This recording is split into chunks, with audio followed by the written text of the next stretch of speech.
It was a calm afternoon on May 7th, 2017, in the small town of Bel Air, Ohio, when everything suddenly changed. David Kinney, along with his wife Sherry and their young daughter, went to visit his close friend, Brad McGarry. They had a simple task in mind: returning a weed trimmer. But as they approached the house, something didn't feel right. No one answered the front door, and a growing sense of worry took hold of the family. David led them around to the back, where they found the service door slightly open. Inside, the house was a mess, with clear signs that something had gone terribly wrong. Sherry called out for Brad, but the only response was an eerie silence. When Brad didn't answer, David decided to check the basement. What he found there would change their lives forever.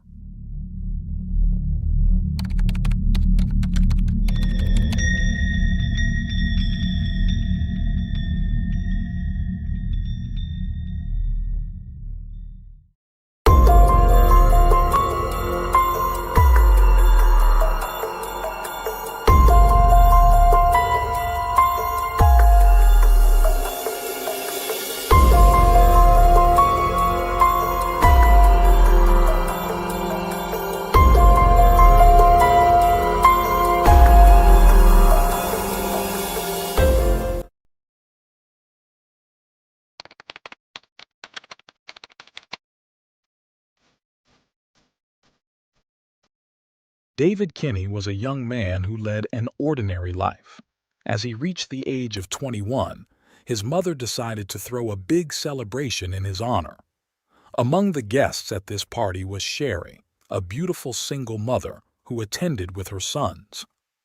During the course of the evening, David found himself deeply captivated by Sherry, feeling an instant connection. The next day, he confided in his mother that he had found the love of his life and was determined to make his relationship with Sherry official. Despite Sherry's admirable qualities, some people in David's circle questioned his decision to marry a woman with 3 young children, citing the heavy responsibility it entailed for someone so young. However, David was a young man full of commitment and love. He was ready to take on the responsibilities that came with integrating into Sherry's family and building a beautiful life together. To ensure he could provide for his new family, David enrolled in a course to become a coal miner, a tough and risky job, but one that offered good pay to cover the needs of his household. It was during this training that David met Brad McGarry. Brad, born in the 1970s in Cambridge, Ohio, had faced numerous challenges growing up. Openly gay in a conservative environment, Brad had endured insults and prejudice but had always stood firm in living his truth. Over time, he built a close-knit group of friends and pursued a career in hairstyling. Though in a small, working-class town, it was a challenging profession. Eventually, Brad made the bold decision to switch careers, opting to become a coal miner, despite the stark contrast to his previous work. David and Brad quickly became friends, with Brad even becoming a beloved figure in David's family, earning the affectionate nickname Uncle Brad from David's children. The two friends were inseparable, always sharing jokes and good times together. By 2017, David was 30 years old, happily married to Sherry, and their children were growing up. Brad, on the other hand, was balancing his work, family time, and a secret romance. On May 7, 2017, after attending a family gathering, Brad told a cousin that he needed to return to his home for a meeting. Later that day, around 6:15 p.m., David, Sherry, and their youngest daughter stopped by Brad's house. They were surprised when Brad didn't answer the door, even though his car was parked outside. Concerned, they went around to the back of the house and found the service door unlocked. After calling out to Brad without a response, David entered the house while Sherry searched upstairs. David's search led him to the basement, where he was met with a horrifying sight: Brad's lifeless body lying in a pool of blood. Sherry, responding to her husband's scream, rushed downstairs and was equally shocked by the grim scene. Sherry immediately called 911, and the police were soon alerted to the discovery of Brad's body, the victim of a fatal gunshot wound. When the police arrived, they found David and Sherry visibly shaken, recounting their story of how they had come to check on their friend and were met with a terrible tragedy. The couple explained their close relationship with Brad, emphasizing the deep bond that had formed over the years. The Kinney family shared that they often spent holidays with Brad, and their children loved him like an uncle. They had even planned a trip to the Bahamas with him in August of that year. When asked about any enemies or troubling circumstances in Brad's life, David and Sherry mentioned that Brad had recently ended a tumultuous relationship with a man named Scotty, although they didn't know his last name. They described the relationship as fraught with conflict, with frequent heated arguments. After gathering as much information as possible from the witnesses, the officers began to thoroughly examine the scene before drawing any conclusions. In the basement, they found Brad's body lying face down on the floor, with a large pool of blood surrounding his head. At first glance, it was clear that he had been shot at least once in the head. Despite the obvious signs, the officers initially speculated that Brad might have been going through a difficult time and possibly taken his own life. When the forensic expert arrived at the scene, he asked the officers if they had found a weapon, to which they replied that they had not. However, since it's common for individuals who take their own lives to fall on the weapon, the forensic team decided to turn the body over. Upon doing so, they found no weapon, quickly dispelling the initial suicide theory. As they continued to survey the house, the police tried to piece together the crime scene. They noticed that the house seemed to have been ransacked in a peculiar way. The kitchen was in disarray, with several drawers left open, and the living room was also in a state of chaos. The authorities initially suspected that Brad's death might have been the result of a robbery gone wrong. However, after conducting a more thorough inspection, the detectives realized that no valuable items had been stolen, despite there being several worth taking. They also noted that Brad was a collector of rural-style art, and his home contained many valuable items. If the intruder had been a common thief, it was also odd that the television remained in place and there was money scattered on the floor. Considering all these clues, the police became convinced that the robbery was staged to mislead them. Given that Brad was an openly gay man working in a coal mine, the detectives considered the possibility that he might have upset some of his more conservative co-workers, potentially leading to a hate crime. However, when they spoke with his colleagues at the mine, they were surprised to find that everyone respected and admired Brad, describing him as a good man. This theory was quickly discarded. The detectives also interviewed Brad's friends and family, trying to establish a timeline and gather as much information as possible. According to David and Sherry's statement at the scene, Brad had recently ended a toxic relationship with a man named Scotty, which was confirmed by Brad's friend, Wendy. Wendy told the police that she had also been against the relationship, noting that Brad had become too involved with Scotty, and things had started to get very strange. Following this lead, the detectives obtained the full name of Scotty and immediately went to his house to question him. However, when they arrived, Scotty's mother informed them that he had been in jail for 3 months for violating his probation. While this ruled out Scotty as the perpetrator, the detectives did not completely dismiss him as a suspect. They theorized that he might have orchestrated the crime from behind bars with the help of an accomplice. The police visited Scotty in jail to inform him of his ex-boyfriend's death and gauge his reaction. Scotty seemed genuinely shaken by the news, and by the end of the interview, the detectives had nearly ruled out his involvement in the crime. Desperate for answers, the detectives decided to canvass the neighborhood to see if any cameras had captured footage near Brad's house. Fortunately, a neighbor had a camera facing the street close to Brad's home, which could potentially reveal who had come and gone. While they began reviewing the hours of footage, they continued interviewing friends and family. The case seemed to be reaching a dead end until 2 days later when the detectives interviewed a cousin of Brad, whose testimony shifted the investigation. He revealed that on the day of the incident, Brad had left the family lunch gathering between 1:30 and 2 p.m., but not before mentioning that a man named DJ was supposed to visit his house. He added that Brad had jokingly said he was planning to take a nap with his guest, hinting at a romantic intention. He further disclosed that Brad had confided in her that the man he was seeing was married and had not yet come out to his wife about their homosexual relationship. He also told the detectives that the relationship with DJ had been ongoing for years and that they had managed to keep it under wraps. Despite being reluctant to reveal the true identity of Brad's lover, he finally gave in under the pressure of the lead investigator, dropping a bombshell name.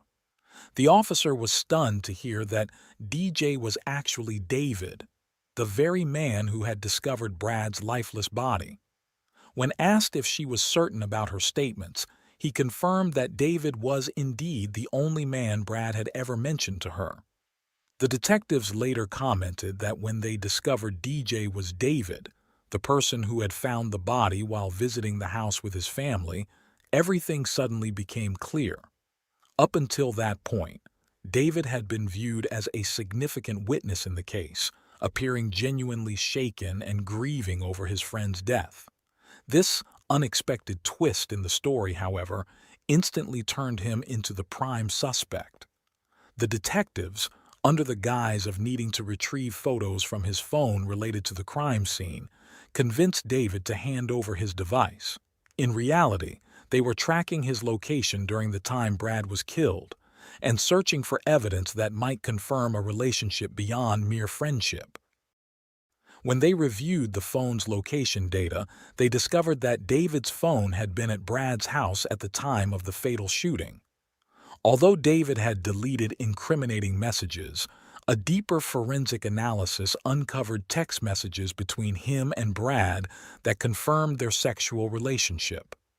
Meanwhile, the team reviewing the footage from Brad's neighbor's surveillance camera found that David had indeed driven to Brad's house just before the estimated time of the attack.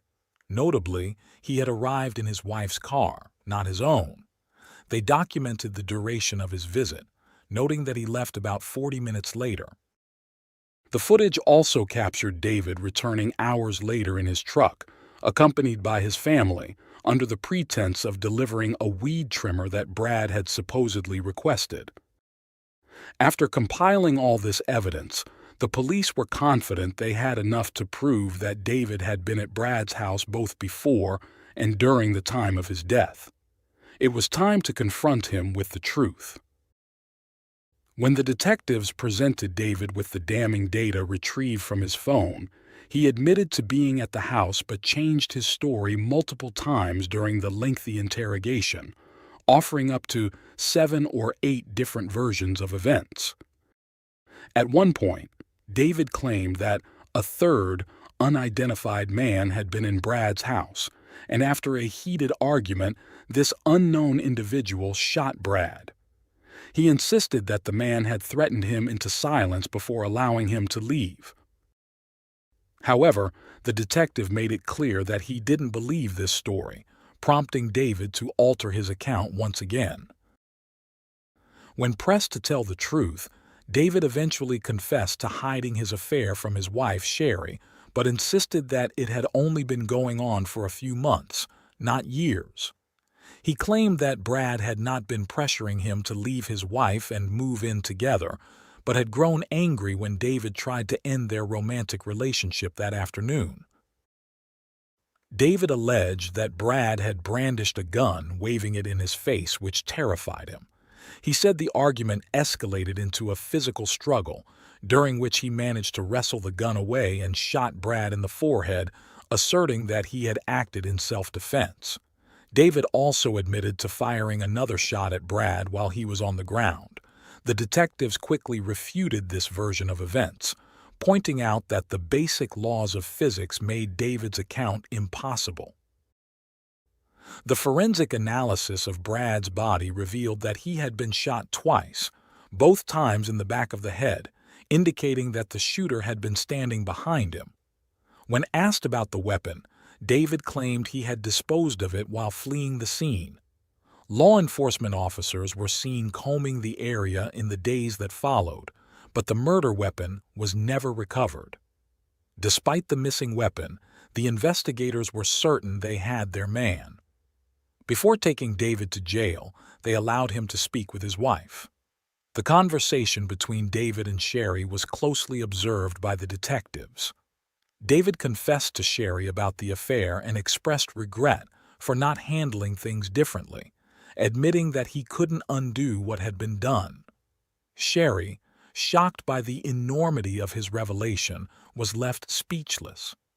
David reiterated to her what he had told the detectives.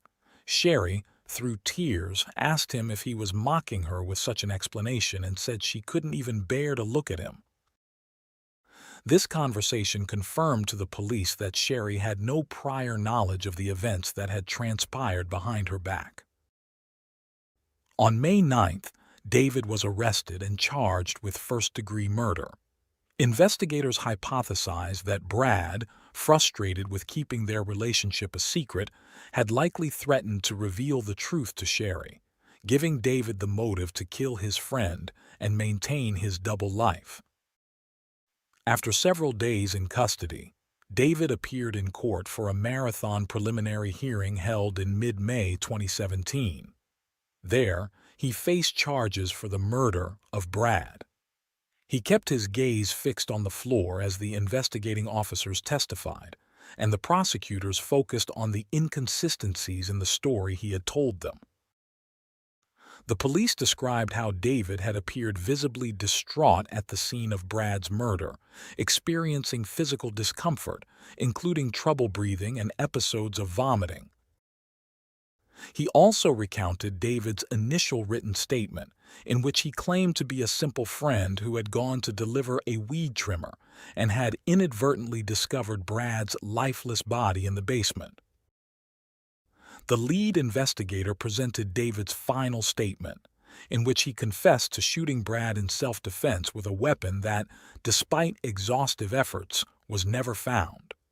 The autopsy results were a critical turning point that completely dismantled David's self-defense claim, as they showed that the victim, Brad, had been shot twice in the back of the head, which was inconsistent with an act of self-defense. David's defense attorney addressed the court, arguing that David did not pose a threat to society, and that the tragic events leading to Brad's death were the result of unique circumstances. He asserted that if a crime had been committed, it was manslaughter, not murder, and claimed that David had acted in self-defense. Meanwhile, David remained silent during the nearly 3-hour hearing, where witnesses took the stand.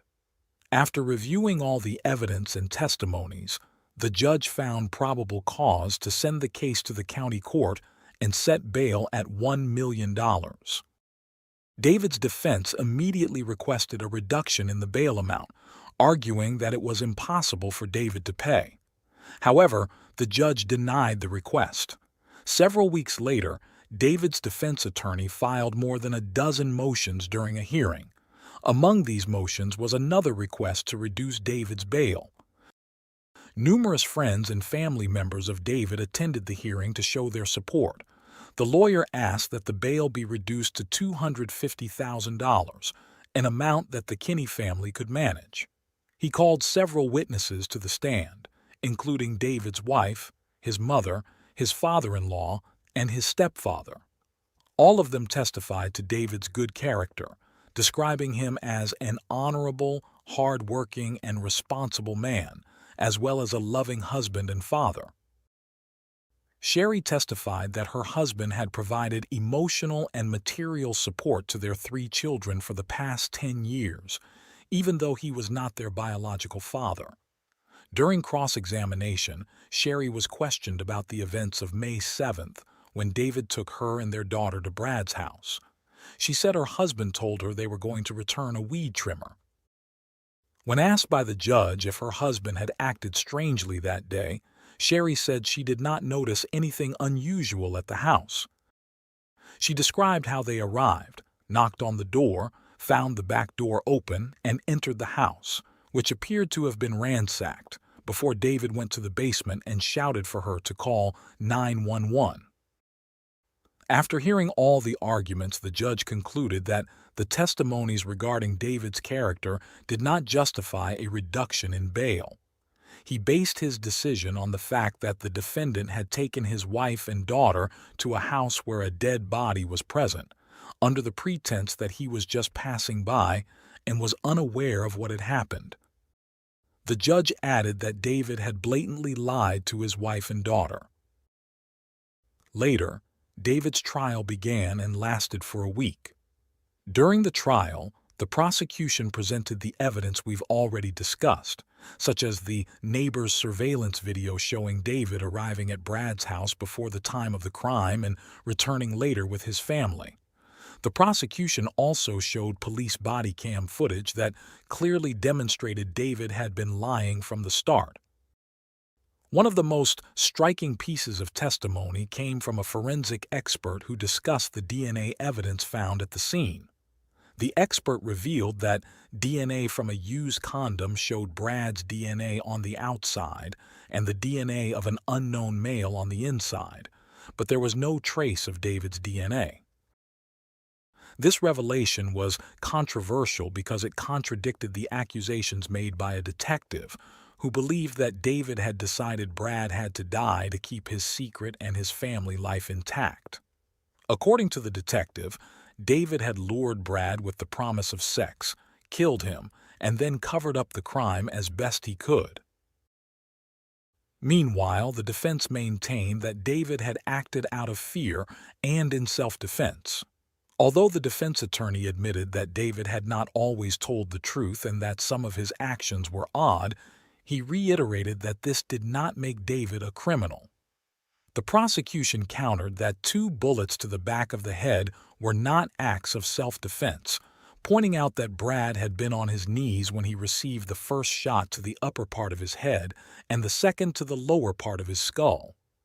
After hearing the closing arguments, the jury deliberated for 4 hours. Tension filled the courtroom as the jury returned, and when the judge read the unanimous verdict, they found David Kinney guilty of the aggravated murder of Brad. The verdict was met with gasps and tears from those present. Before his sentence was handed down, David was given the opportunity to speak. He began by apologizing to Brad's family for all the pain and suffering he had caused. He said he never intended for any of this to happen and wished he could take it all back. David acknowledged that no amount of apologies could ever bring Brad back, but he wanted the family to know that he truly regretted everything that had occurred. However, the judge was unmoved by David's apologies. The judge recounted the numerous lies David had told to cover up his actions and stated that the crime was a cold and calculated execution followed by an elaborate cover-up. The judge said that David had premeditated Brad's murder, luring him with the promise of sex, setting up the crime scene, and taking multiple steps to conceal his crime. The judge had 4 sentencing options, all involving life imprisonment but varying in the possibility of parole after 20, 25, or 30 years. David's defense attorney urged the judge to choose one of these options, arguing that David had been a law-abiding citizen with no criminal record before the tragic events of that day. However, the prosecutor urged the judge to impose life without parole, emphasizing that Brad had lost his life and that his family would have to live with that loss forever. In response, The judge stated that if David was capable of ending the life of someone who loved him and was his best friend, it raised concerns about what he might do to someone who opposed him. Therefore, he could not allow David to ever return to public life. In February 2018, David was sentenced to life without the possibility of parole, with an additional 3 years for a firearm specification, meaning he had possessed a weapon while committing the crime. The police remarked that the entire case was a tragedy that could have been avoided if David had not been so concerned with keeping his homosexuality a secret. As of mid-2023, prison records indicated that David remained incarcerated in Ohio. From the moment of his conviction, his attorney had tried to appeal the sentence, always seeking the possibility of parole for his client, but those appeals had been denied. Tragically, while David would never return to the coal mines, Brad would not either, as both their lives had been irreversibly altered by David's actions.